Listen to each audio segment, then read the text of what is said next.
Hello, and welcome to another history episode of Keep the Flame Alive, the podcast for fans of the Olympics and Paralympics. If you love the games, we are the show for you. I am your host, Jill Jaracz, joined as always by my lovely co host, Alison Brown. Alison, hello, how are you? Hello, I'm excited about my story Oh, good. because it was very what I thought.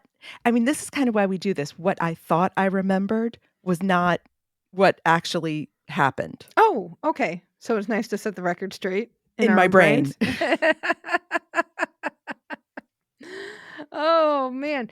Well, before we get to the stories, we've got you've got football, and I have women's weightlifting and para powerlifting, or actually, it was just called powerlifting at the time.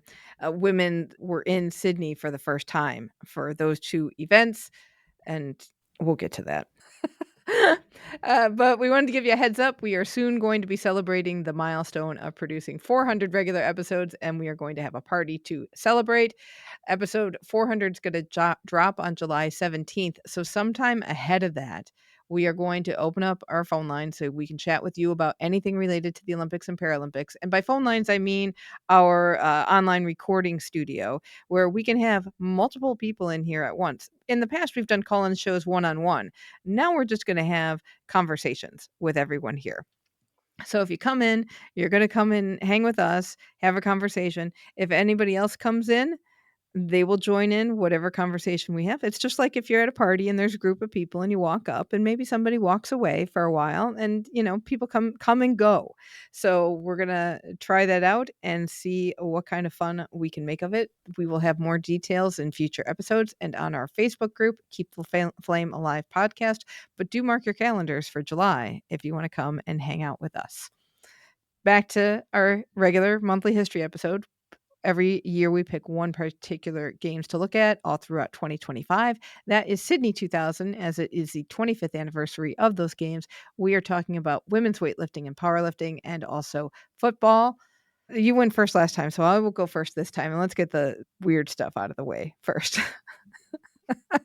Oh, now I'm intrigued. Well, men's weightlifting was on the first Summer Olympics program at Athens in 1896, though it wasn't included in 1900, 1908, or 1912. I know that's another thing to go on the list, but that's when hosts could choose what came and went on. They chose like the entire program. So those three games said no weightlifting, but then it came back on the program. It's been on. But women's weightlifting not on the program until Sydney 2000. In fact, women were originally banned from competing in weightlifting altogether.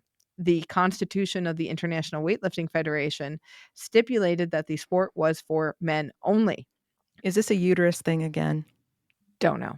Should go back and find a constitution. And that's going to take a little more digging than I had time for this week. But in 1983, there was a U.S.-led movement to include women in the sport. And they said if the IWF didn't include them, they would form their own federation. And we saw with the Women's Olympics back in the 20s how well that worked. So they were not all too keen in the Weightlifting Federation to have that happen again. So there was a lot of negotiating going on. And in October of that same year, the IWF added a women's division. Shocking. Yes. First women's world champs took place in 1987, but it would take another 9 years before the IOC voted to include women's competitions at the Olympics. This was voted on at the IOC Executive Board meeting in December 1996. So 4 years ahead of Sydney, we're going to have women's weightlifting in the games. So to compensate for the additional athletes that the women would bring in, 2 classes got dropped from the men's competition. Yeah. And so they had 8 classes. Women had 7 classes with the restriction that a country could enter no more than 4 classes for women so that there was no country domination, i.e. China. Because China had a lot of women weightlifters who were really, really good. So they could only enter 4 classes out of the 7. Women's competitions were no different than men's. The winner was the one who lifted the most combined weight in the snatch and the clean and jerk, and they had 3 attempts in each lift. In case of a tie score, the person who weighed less would win. So it was a weight class thing, but if you weighed less in your class and you lifted the same amount as a heavier person, you won. Women's competition had a lot of firsts that we will get to over the course of the story, so let's just dig in. According to Sports Illustrated, to start the competition at Sydney, female competitors were each given a red rose to welcome them. Oh, that's actually lovely. Not everyone was thrilled about that. Oh, One male insider who did not want to be identified, shocker, said, quote, "The lack of depth in most of the women's weight classes is ridiculous."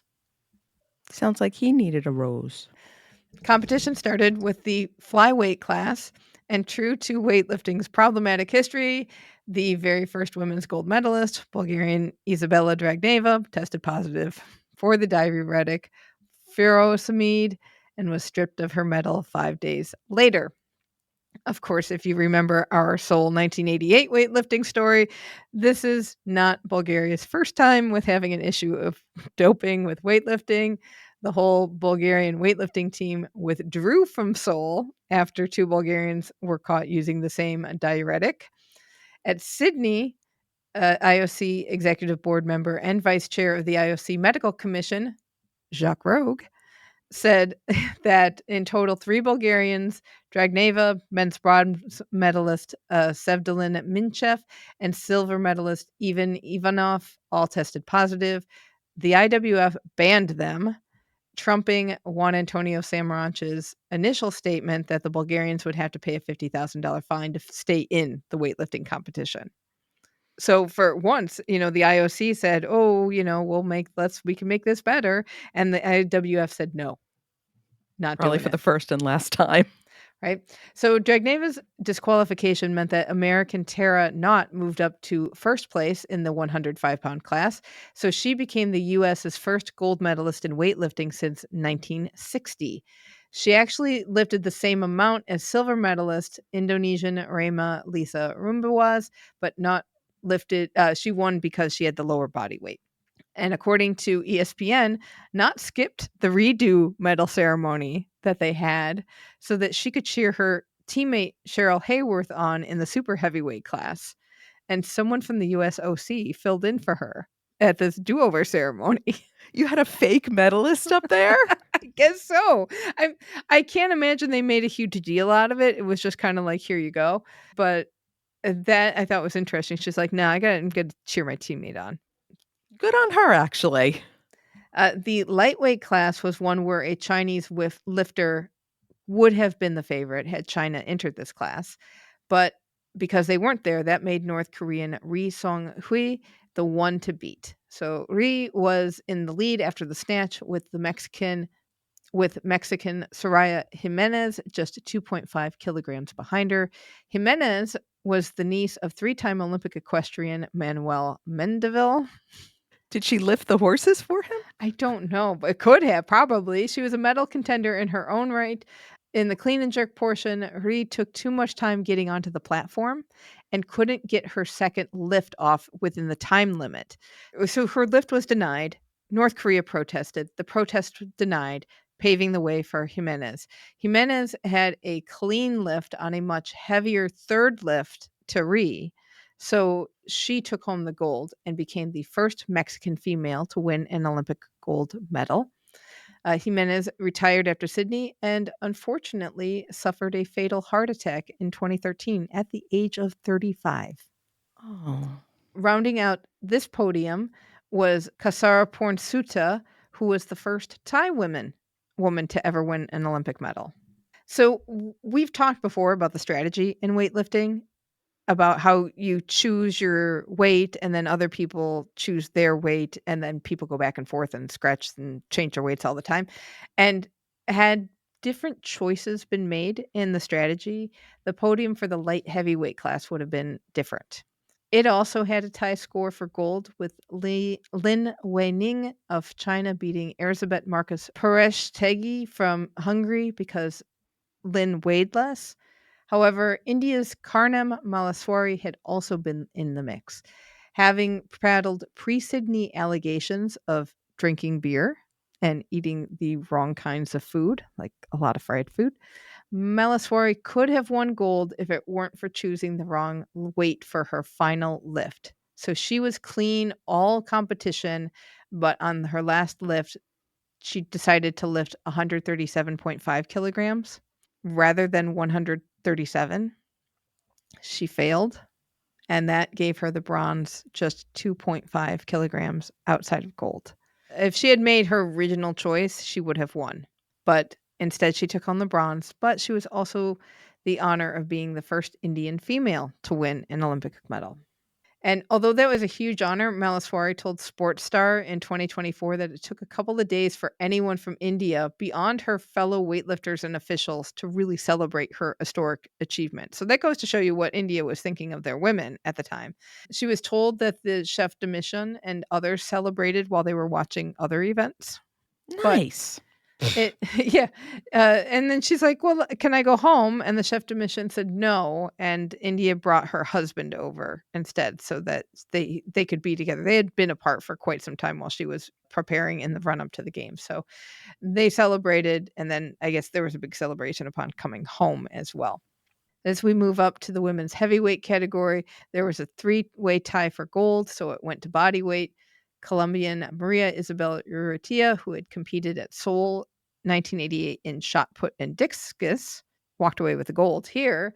Nigerian Ruth Ogbafayo won silver, and Kuo Yi Hung from Chinese Taipei won bronze, 1.24 kilograms separated gold from bronze in terms of body weight, which is pretty incredible. And also the country difference on this one was really nice. And finally, we had the super heavyweight category, which was mainly a contest between Chinese lifter Ding Meihuan and Polish lifter Agata Rorbel. They went back and forth setting world records with all of these lifts. And Ding came out on top with a total lift of 300.0 kilograms, which was the first time a woman had lifted 300 kilograms in total.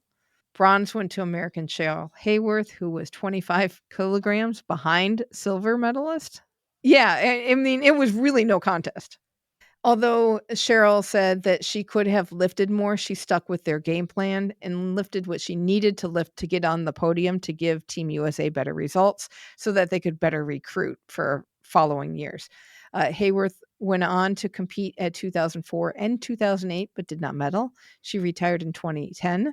She has a degree in historic preservation from the Savannah College of Art and Design and was the analyst for NBC's weightlifting coverage at Paris 2024. That's a nice "Where Are You Now?"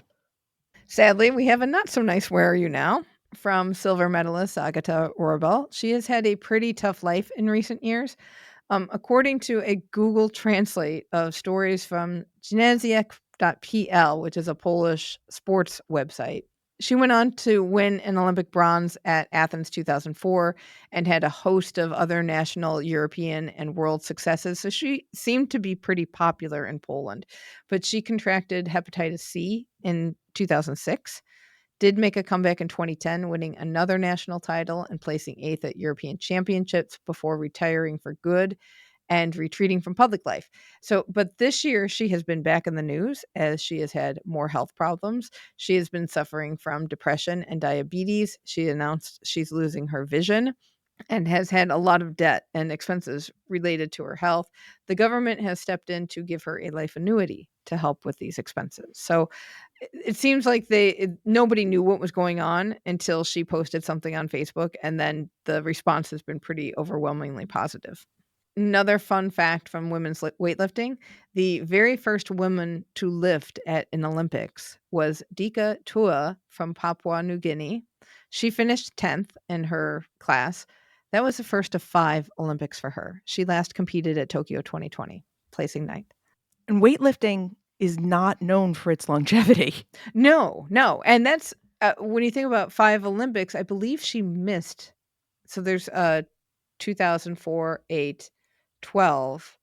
She skipped Rio because I believe her sister was trying to compete there and then came back for Tokyo. Her highest finish was 6th at Athens. So pretty decent. The Chusavitneva of weightlifting. Right. And one quick note on men's weightlifting, because we'll probably not get to their competition on the podcast. Greek legend Pyrrhus Dimas won his third consecutive gold medal at these games. Well, I might put a video in the show notes. Oh, you have Have to, to. or at He's least on our website because it's beautiful.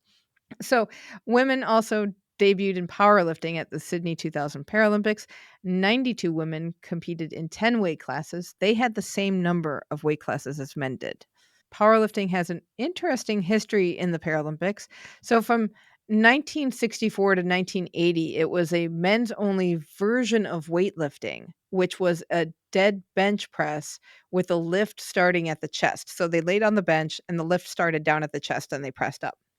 In 1984, they changed to powerlifting, which is what we know today, where the bar starts on the rack and they have to lift the bar, bring it down to their chest, and push it back up. Both sports were on the program for several games. And then after Barcelona, weightlifting was removed and it was just powerlifting from then on. Sydney Paralympics had more competitors in its sport than the Olympic counterpart. There was 258 to 246, although the Olympics had more countries. They had 76 countries represented to the Paralympics 67. On the women's side, competitors were ready for a show for their debut performance. 7 world records fell within the first 2 hours of competition. China and Nigeria cleaned up, each winning 7 medals. Egypt won 4, Mexico won 3. The top 5 Paralympic medaling powerlifters of all time all got their start at Sydney. And when you think again, longevity, Mexico's Amalia Perez is the top medalist with 7 total medals, starting with a silver at Sydney, most recently a bronze at Paris 2024. Next is Fatma Omar. I believe she's Egyptian with 6 medals, 4 golds from Sydney through London to 2012, 2 silvers at Rio and Tokyo. China's Tao Ying Fu has 4 golds between 2000 and 2012. Nigeria's Lucy Ejike has 6 medals between 2000 and 2020. And Lydia Sovolovia from Ukraine has 5 medals between 2000 and 2016. It's so interesting that you mentioned Mexico because that's not a name, or rather not a country we hear a ton about now in either powerlifting or weightlifting. And yet you mentioned Mexico a lot I in your know. story. I know, and so they're still hanging in there, and I hate to say that there's not a ton about para powerlifting. There's not a ton about the Paralympics out there, so I'd love to know some more of these stories behind the competition, but it sounds so interesting and fun and varied, and the fact that these women continue to compete over and over again, it makes me think of Louise Sugden and how she's still going and is I don't know if she'll be all the way to LA 2028, but she's at least competing for now, and what you can do longevity-wise in this sport. Sources for me, Genesic.pl, ESPN, FEI, Inside the Games, International Paralympic Committee, Mexico News Daily, NBC Bay Area, New Georgia Encyclopedia, the Oceania National Olympic Committee, Olympedia, Olympics.com, South Coast Today, Sports Illustrated, Sportstar, The Times of India, World Para Powerlifting. What's soccer got? Okay, so first, I'm so glad you said soccer. I'm American. I'm going to go back and forth between football and soccer. Please don't hate me, all you non-Americans out there. So, both football tournaments, the men and the women, ran from September 13th to the 28th, and games were played at 6 different stadiums for the men, 3 for the women. So, the stadiums that were used for both were the Sydney Football Stadium, Bruce Stadium in Canberra, the Melbourne Cricket Ground. And then the 3 additional ones for the men were the Olympic Stadium in Sydney, the Hindmarsh Stadium in Adelaide, and a little stadium that may be familiar to you, the Brisbane Cricket Ground, also known as the Gabba. Wow. So the women's football had made its debut in Atlanta 96, so this was only its second appearance. And the US had won that tournament, and the team, including legendary players like Brandi Chastain and Mia Hamm, was expected to be the winner in Sydney as well. The team had won the 99 World Cup at home in the Rose Bowl. And you may remember that famous image of Chastain ripping off her jersey and in the black sports bra kind of sliding across the ground after she had kicked the winning penalty goal against China. So this is a very famous team. Let me just put it that way. but they were not unbeatable. Captain Carla Overbeck had not fully recovered from a knee injury. Golden Boot winner Michelle Akers had retired prior to Sydney because she had suffered from chronic injuries. April Heinrichs had just taken over coaching duties in January 2000, only 9 months before the Olympics. And as player Julie Foudy later admitted, the team was tired. She said winning the World Cup, quote, meant a lot of media, a lot of sponsorship commitments, a lot of appearances. I remember being a little dazed and foggy about the chaos. So if you remember that 1999 World Cup, they were everywhere, those women. Yeah. They were just on every talk show, every appearance, every commercial. Not the best way to be prepping for the Olympics. So the tournament itself included 7 other teams divided in 2 groups, with the US was Norway, Nigeria, and China, and in the other group was host Australia, Sweden, Germany, and Brazil. The US, Norway, Germany, and Brazil made it out of the round robins into the semifinals, where Germany lost to Norway and Brazil fell to the Americans. Okay. Okay, so now we've got the final, US versus Norway. The US scored early, but at halftime it was evened up at 1-1. With a little over 10 minutes left, Norway scored again when American goalie Siri Mullinex mishandled the ball and it deflected into the net. Don't worry, in the dying minutes of the game, Tiffany Milbrett scored a goal off her head, which is always wild to watch, pulling the US back into a tie. Overtime then was different than overtime is now. They had something called golden goal, which means whoever scored first in overtime won the game. Overtime wasn't a set amount of time. That was abandoned by FIFA in 2006 because of its perceived unfairness. So, unfortunately, that was not the only thing that people thought was unfair with this game. Uh-oh. Norwegian Dagny Melgren ran into the path of a flying ball, deflecting it off her arm onto the ground where she kicked it into the net, scoring the golden goal, the winning goal in overtime. Despite American protests that it was a handball because it bounced off her arm, referees did not blow the whistle or wave off the goal. And what's really funny is that interview that I had read with Julie Foudy, she still is mad about this, Wow. that it was a handball. She says it was a handball. It should have gotten waved off.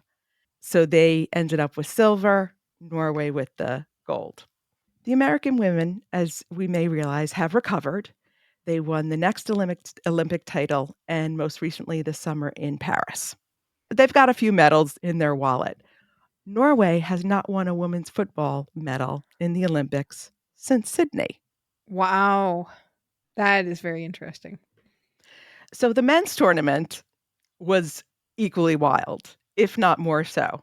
And as it is today, it was a U23 tournament, meaning under 23 years of age. And they had 16 teams and they were divided into 4 pools. So Pool A is Italy, Nigeria, Honduras, and Australia.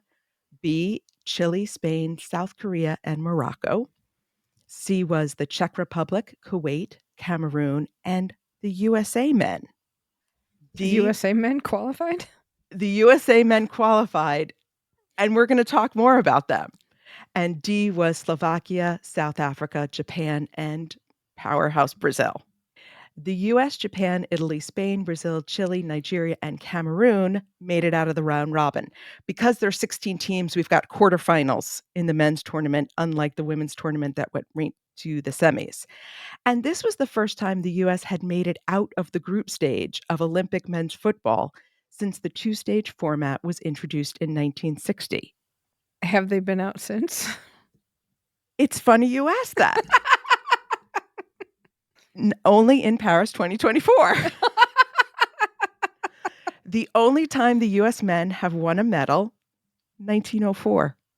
Wasn't that like the US versus the US versus one other team or something like that? Because that was St. Louis. So there weren't a whole lot of other countries then. Right. So we don't really count that very much, but I'm sure the men's team are like, yes, we have an Olympic medal in 1904. So in the quarterfinals of this tournament, Chile stunned by defeating gold medalists from 96 Nigeria, beating them 4-1. Whoa. And an even bigger shock came when Cameroon defeated Brazil 2-1. So could we get another African underdog? Very likely here. So two Cameroon players in that game faced red cards. Not a lot of red cards in Olympic football at this time, but Jeremy Nitjap for wasting time more than once because he got a yellow card for wasting time, and then he got a second yellow card for wasting time, which means a red card, and Aaron Njumbat for a foul. But the surprise of the game was 16-year-old goalkeeper Carlos Kameni, who held his nerve in the overtime and secured the victory. So in the semifinals, Spain steamrolled over the US 3-1. So the US had its best finish at fourth, which they tied again in Paris. Not bad. Not Things bad. are looking up sometimes. On the other side, in the other semifinal, the indomitable Lions of Cameroon made a comeback versus Chile, needing another overtime to win the match. So the finals are now set. Goliath Spain versus David Cameroon. Wow. Over 104,000 fans filled Olympic Stadium, beating the attendance record set at the gold medal game in LA 1984. So this is now the most watched men's final, or even women's final now that you have women's final, but the most watched football final in the Olympics. Can you imagine 104,000 people in one place at one time? And can you imagine being like 16 years old or 18 years old and walking into a stadium that is 104,000 people? Overwhelming, to say the least. Spain scored a quick first goal and expanded their lead late in the game to 2-0. But a kick by Cameroon star Matrick Mboma bounced off Spain's Ivan Amaya and made it into the goal. So when you look at the records, it says that Ivan Amaya of Spain scored Scored an own goal? an own goal. And Mboma and Samuel Eto'o, who were kind of the big stars of this Cameroon team, quickly joined forces a couple minutes later and scored the second goal. So now we've got a 2-2 tie at 58 minutes. We're going into overtime. Nobody scores. So now we've got an old school penalty shootout. For the first 4 shots, Spain and Cameroon traded goals. Then on the 5th shot, poor Ivan Amaya missed. Oh no, what a day to have a bad game. And Nidjapt Jeremy made his shot. Cameroon wins. It was the first gold medal for Cameroon at the Olympics in any sport. Wow, can you imagine what the country must have been like that day? They've only won 2 golds since in 04 and 08 in athletics. And they had only won 2 medals prior to this, a silver and a bronze. Wow. So this is like when we were talking about Kirsty Coventry, how the whole country has 8 medals and she has 7. It was that kind of feeling for Cameroon. Man, in front of that crowd. Oh, wow. So cool.